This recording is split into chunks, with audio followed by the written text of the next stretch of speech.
Sampai keringat dingin di mana ini landscape-nya, betul. Tapi ternyata menjadi salah satu pemacu untuk mendapatkan prestasi. Ternyata memang seperti itu, sama seperti orang itu menyampaikan, ternyata pemikiran kreatif itu datang dari sebuah masalah.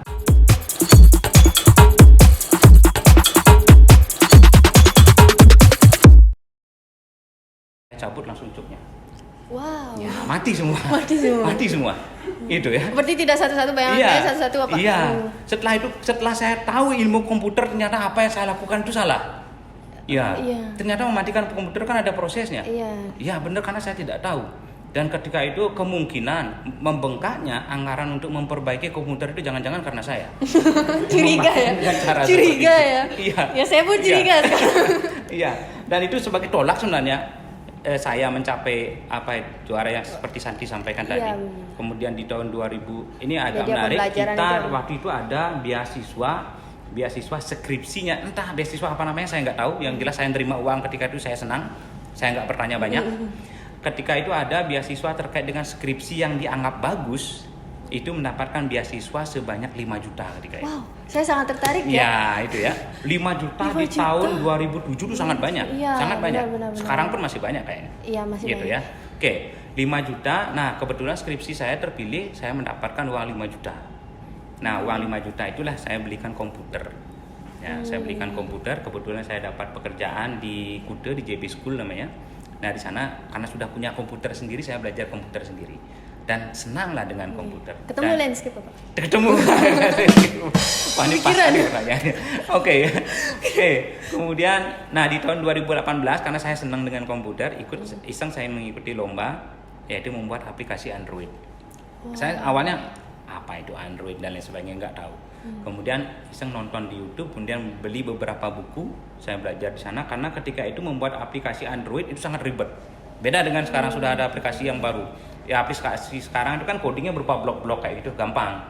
Kalau zaman itu saya masih menggunakan Adobe Flash yang masih menggunakan codingnya itu harus diketik, bahasa apalah itu namanya.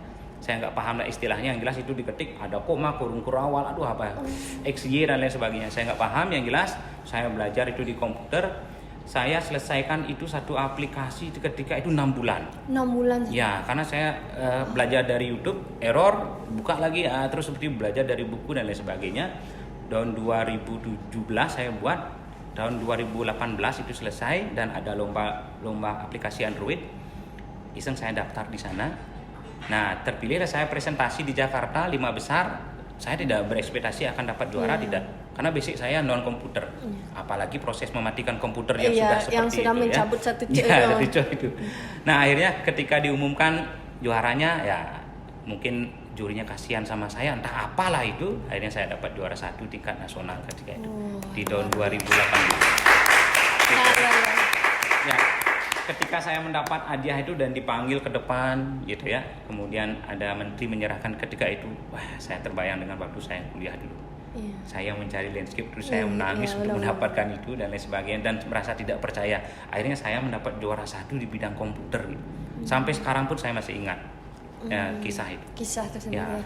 Benar menginspiratif karena pengalaman Bapak sebenarnya itu termasuk pengalaman buruk ya Bapak ya. Karena sudah sampai keringat dingin di mana ini landscape-nya, tapi ternyata menjadi salah satu pemacu untuk mendapatkan prestasi ya. Ternyata memang seperti itu, sama seperti orang itu menyampaikan, ternyata pemikiran kreatif itu datang dari sebuah masalah. Ada dua tipe orang. Ketika dia ada masalah gitu ya, dia itu frustasi, kemudian mencari tindakan-tindakan yang negatif.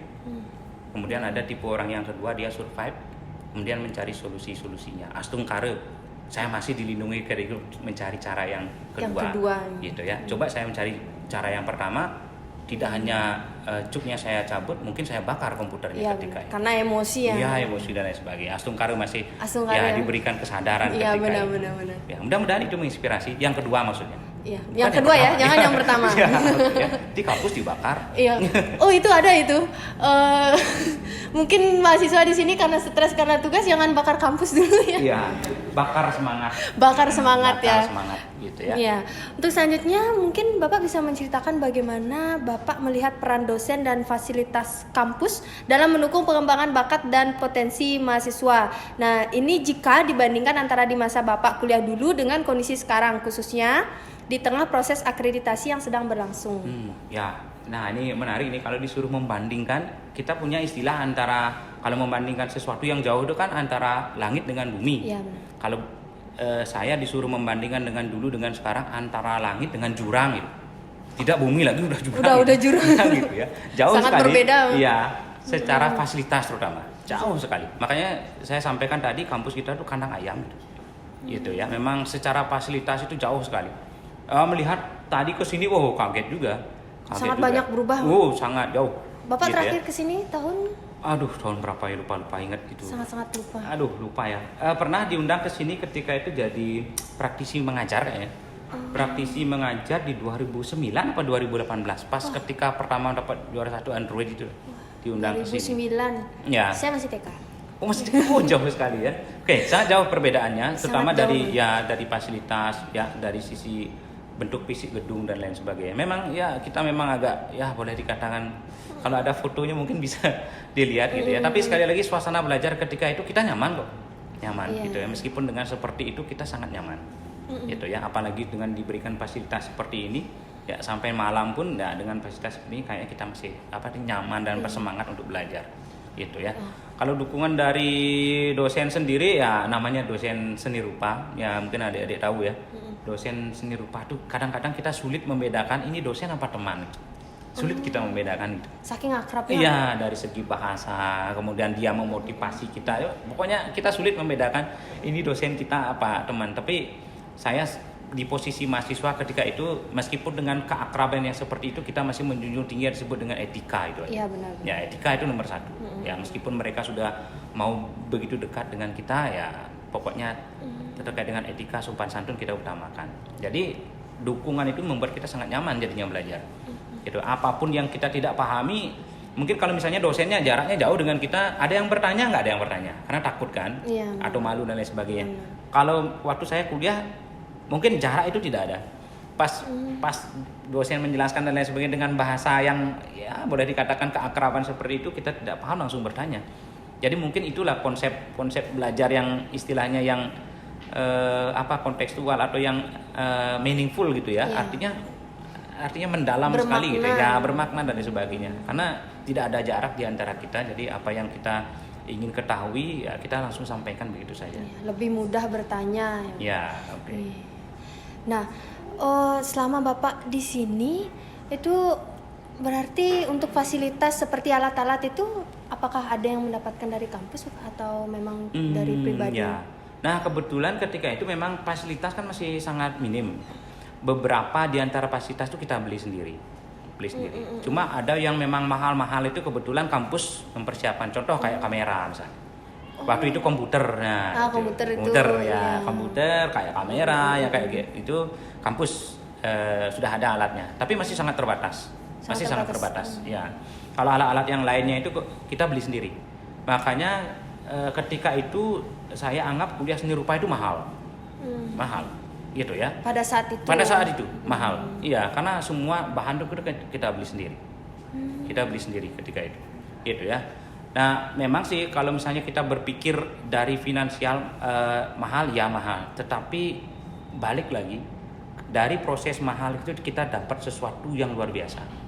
Karena kita kan skill kita dapat. Ya, benar, karena kebetulan di seni rupa itu tidak hanya diajarkan terkait dengan keguruan. Ketika itu saya 5 cabang seni itu diajarkan. 5 cabang seni, kayaknya 5 ya. Bahkan 6 lagi kayak termasuk DKP.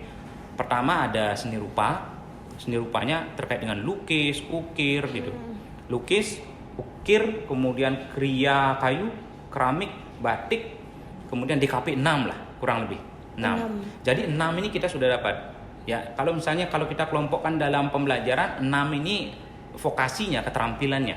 Kalau misalnya tidak jadi guru, 6 ini kita bisa gunakan mau jadi apa? Seniman kah, berwirausaha kan dan lain sebagainya. Jadi kalau misalnya kita menganggap itu mahal dan lain sebagainya, kayaknya sebanding dengan skill yang kita dapatkan. Iya, benar. Gitu ya. Karena memang kan ada mengatakan ya ada kualitas ada harga. Ya, jadi mahal itu relatif jadi. Ya. Kalau untuk dulu, kalau sekarang itu kan ada pameran-pameran di Galeri Padu Raksa. Kalau dulu itu sudah ada galerinya, Pak, atau bagaimana? Nah, ketika itu kita masih memanfaatkan ada ruang apa itu namanya, ruang rapat senat kayaknya atau di bawah itu. Yang di sebelah mana, Pak? Di bawah dulu. Mungkin ini sudah beda bangunannya. Di bawah. Kita memanfaatkan beberapa ruangan-ruangan yang tidak terpakai untuk pameran. Oh, berarti belum ada Pak? Belum. Galeri Belum. Kita punya dua opsi ketika itu pameran di kampus dan pameran luar kampus. Kalau pameran di luar kampus kita ada di Lovina. Dulu ada di Dinas Kebudayaan yang di sini. Ya, itu pameran luar kita. Jadi kita sebenarnya dalam keterbatasan itu sekali lagi kekuatannya kreatif. Ya, kalau kita sudah kreatif ya keterbatasan itu bisa kita atasi lah. Bahkan keterbatasan itu menjadi salah satu peluang bagi kita ketika itu. Menambah pengalaman juga, Pak. Iya, betul. Iya. Baik, untuk selanjutnya menurut Bapak bagaimana peran pembelajaran seni rupa secara formal di tengah kemajuan teknologi? Nah, khususnya seperti akhir-akhir ini kita ketahui ada yang namanya AI, Bapak. Dan itu waktu ini juga ada sempat kasus dengan AI Ghibli ya. Menurut Bapak itu bagaimana sih menurut Bapak tentang hal itu? Iya. Nah, ini AI ini sangat menarik sekarang. Iya, bahkan yang terbaru ini saya nonton di YouTube ya. Gitu ya. Saya nonton di YouTube bahwa AI ini akan mengancam beberapa lapangan pekerjaan dan bahkan akan menghilangkan lapangan pekerjaan. Jadi itu ancaman. Tapi dibalik sebenarnya perkembangan AI ini segala sesuatu yang ada di dunia pasti ada, tidak bisa kita pungkiri antara plus minus itu.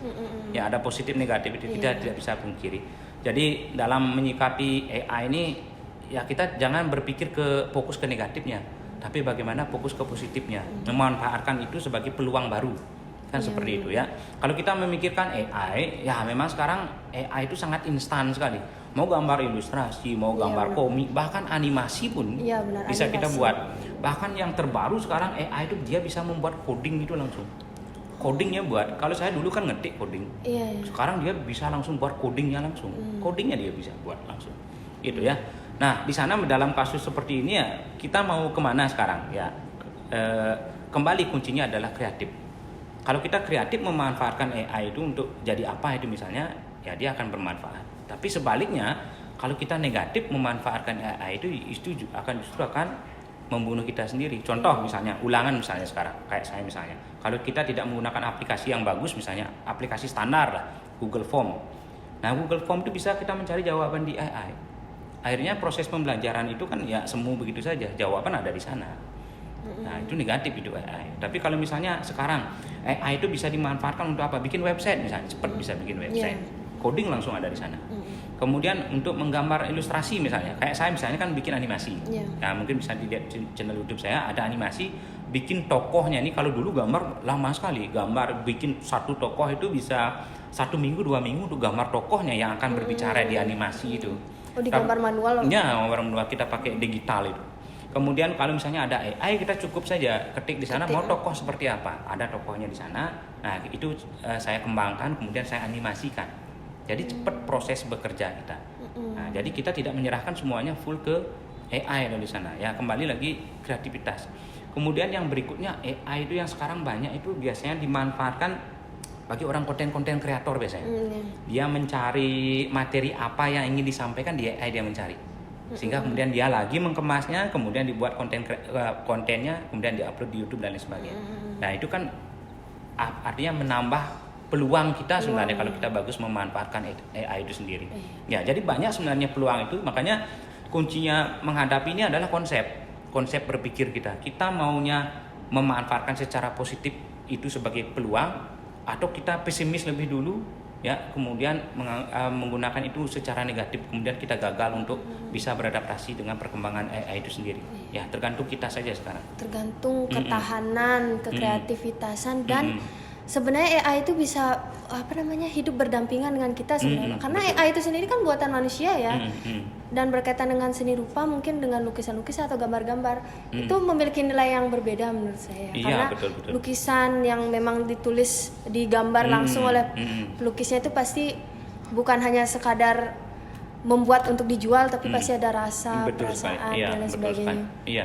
Nah, salah satu pemanfaatan AI itu misalnya kita terinspirasi deh, misalnya mau menggambar apa, kita terinspirasi dari gambar itu, kemudian kita menuangkan lagi ke dalam kanvas misalnya. Nah, di sana ada emosi kita, ada kreativitas kita. Nah, di sanalah kita rubah lagi proses itu, dan itu menjadi sebuah karya yang akan tentunya lebih keterbaruannya ada, ekspresi kita masuk di karya itu ya. Mungkin itu salah satu contoh yang implementasi dari AI itu sendiri.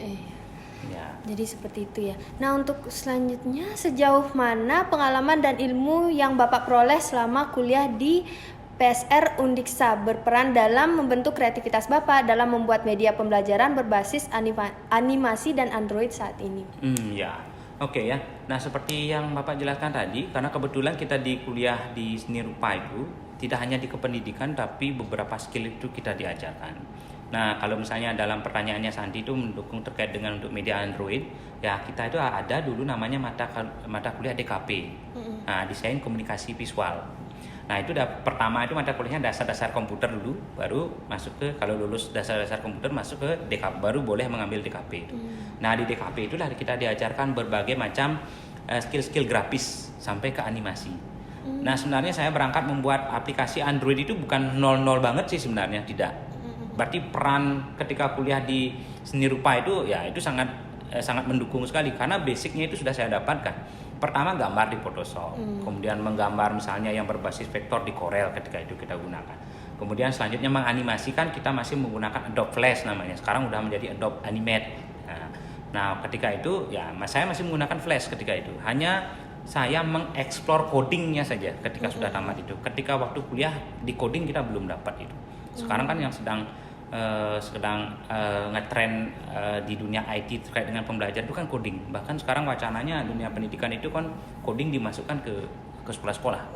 Mata pelajaran. Ya, makanya ketika itu coding yang memang belum kita istilahnya familiar lah. Karena memang coding itu memang agak ya lumayan ribet lah gitu ya. Tapi kalau misalnya kita tekuni itu sangat mengasihkan sekali. Wah. Ya. Ada yang pernah belajar coding di sini? Iya. Ada yang tertarik? Iya. Langsung menyerah ya? Sudah belajar coding yang tadi kayaknya tadi. Yang Karena mana coding itu? itu kan kode-kode kan. Oh, kode. gitu. Kalau ini kan kode. Gitu kan kode. Kan kode. Iya. Ya, udah belajar kode. Ya. Tadi sebenarnya saya agak salfok sedikit Bapak menyebut kalau Bapak punya akun YouTube ya. Mungkin dari editor nanti bisa dicantumkan ya nama YouTube-nya apa Bapak? Ya, boleh. Nama YouTube-nya Mang En Ming. Ada yang pernah mengunjungi? Iya. Nanti kita kunjungi bersama-sama ya. Itu kebetulan nama saya kan namanya Komang Koming ya. Oh gitu. Ya. Boleh nanti di deskripsi Di sini. ya deskripsi. Boleh, ya. Selain itu mungkin ada media sosial lain yang Bapak gunakan untuk berbagi ilmu gitu kan? Sementara aktifnya di YouTube. YouTube-nya. YouTube. Ya. Oke, kita di Biasa YouTube. sekali. Ya. Nah, kalau Bapak diberi kesempatan nih untuk kembali ke masa kuliah di Pendidikan Seni Rupa Universitas Pendidikan Ganesha, hal luar biasa atau prestasi apa yang ingin Bapak capai atau eksplorasi lebih dalam? Ya. Selain ilmu komputer tadi. Ya. Nah, terkait dengan itu, kalau misalnya boleh mengulang waktu lagi, kuliah lagi, boleh dikatakan seperti itu. Dulu saya agak gimana ya melihat dulu kan mahasiswa kita di seni rupa itu agak unik-unik nih. Mereka kumpul-kumpul dan lain sebagainya. Mereka tuh belajar NATO gitu. Oh iya sampai sekarang sudah pernah saya udah. Mungkin kalau Santi dibilang tato itu mungkin agak gitu kan, karena kita berpikir melihat orang yang ditato itu agak gimana itu ya, interpretasi kita itu. Tetapi zaman sekarang ternyata peluang untuk menjadi seniman tato itu sangat tinggi sekali Santi. Iya. Saya cari di Google itu di internet itu ternyata tato yang kurang lebih 5 cm sampai 7 atau 10 itu kalau di kude artinya tamu yang kita tato itu 10 sampai 15 juta itu. Ya. Karena dulu saya memiliki pemikiran kok kayak ditato kayak gimana gitu ya. Padahal saya anak seni rupa nih, enggak ada tatonya. Pokoknya saya melihat orang yang bertato agak gimana ya, padahal saya anak seni rupa. Teman-teman ketika itu saling belajar NATO, misalnya dia NATO ini, dia NATO belajar NATO karena ketika itu media untuk belajar NATO itu kan agak terbatas enggak kayak sekarang kan sudah ada media dan lain sebagainya, kita bisa beli di marketplace dan lain sebagainya, sudah ada tempel-tempel itu. Nah, saya kalau pingin mengulang lagi, saya pingin ngumpul dengan teman-teman itu belajar itu gitu ya, pingin belajar itu. Dan ternyata Ya seperti yang saya sampaikan tadi, ternyata yang kita pikir negatif belum tentu itu memang murni negatif. Gitu ya. Bahkan yang negatif dipelajari orang itu menjadi suatu hal yang positif sekarang. Sekarang banyak sekali seniman-seniman tato yang sangat sukses. Bahkan mohon maaf ya mungkin melebihi dari pendapatan saya sebagai seorang guru, mereka seniman tato itu di Kuta. Gitu ya. Jadi makanya saya ingin menyampaikan apapun yang ada dan kita memiliki waktu dan kesempatan, pelajari aja. Gitu ya. Kalau sekarang itu sebenarnya dari pendidikan seni rupa itu masih aktif tato gitu Bapak, setiap acara-acara di BEM atau acara-acara tertentu bahkan di Dies pun masih tetap buat tato ataupun buat mural seperti itu Bapak. Dan kalau dulu itu sudah pakai apa namanya, tinta temporary itu. Ini memang tato yang memang real. Oh real. Makanya ketika itu kan kita ke pendidikan. Kita memang karena kita akan jadi guru, saya ketika itu kan nggak mau belajar yang seperti itu. Nah ternyata memang kita di sini itu kan akhirnya mengembangkan keilmuan kita. Ya dan itu menjadi sebuah peluang itu sebenarnya. Termasuk gitu ya. seni sebenarnya. Ya, yang jelas kita melihat tato itu sebagai sebuah bentuk seni. Iya, seni. Ya, yang mana misalnya kita tempatkan tato itu dan lain sebagainya. Begitu juga kita ketika membuka peluang misalnya di peluang keguruan, misalnya jalan hidup kita tidak di keguruan, kita bisa menjadi seniman itu. Dan sekarang untuk tato itu kan tidak harus di kulit untuk belajarnya. Iya, ada kan sudah medianya. Ada medianya, sudah ada media kulit kayak itu kita beli aja. Jadi kita tidak memerlukan mengorbankan teman untuk kita buat orek-orek di kulitnya gitu. Coba langsung ya. Iya, benar-benar itu ya. Iya, makanya sekarang seniman-seniman tato yang di Kuta itu luar biasa sekali. Di Kuta itu. Bahkan kan ada entah benar entah tidak, ini saya nonton di YouTube bahwa ada sebuah budaya orang Amerika Latin, contohnya di Argentina, karena mereka itu sudah dewasa pasti bertato. Makanya pemain bolanya itu semua bertato. Ya, itu kan menjadi peluang ketika tamu itu datang ke Bali. Bahkan mereka itu beberapa tamu tuh senang sekali ketika datang ke Bali biar ada tato dibuat di Bali gitu. Makanya seniman tato di Bali itu sangat luar biasa kan. Ya, itu kan menjadi salah satu peluang. Dan satu lagi peluang bisnis. Iya, pokoknya makanya apapun ada waktu, ada kesempatan, belajar apapun pelajari. Apapun itu. Karena kita tidak tahu nanti ketika kita tamat kita akan jadi apa dan lain sebagainya. Ya, apakah kita akan menjadi seorang guru, kita tidak pernah tahu. Dengan persaingan yang seperti sekarang, ketika kita memiliki banyak skill kan kita bisa memilih. Iya, memilih. Mana ya, gitu ya. Ketika kita sudah ketika kita sudah tepat mendapatkan peluang itu, ya baru kita misalnya mantapkan jadi profesional di bidang itu kan gitu. Karena kita belum misalnya menemukan itu, kalau ada kesempatan belajar kita pelajari semuanya.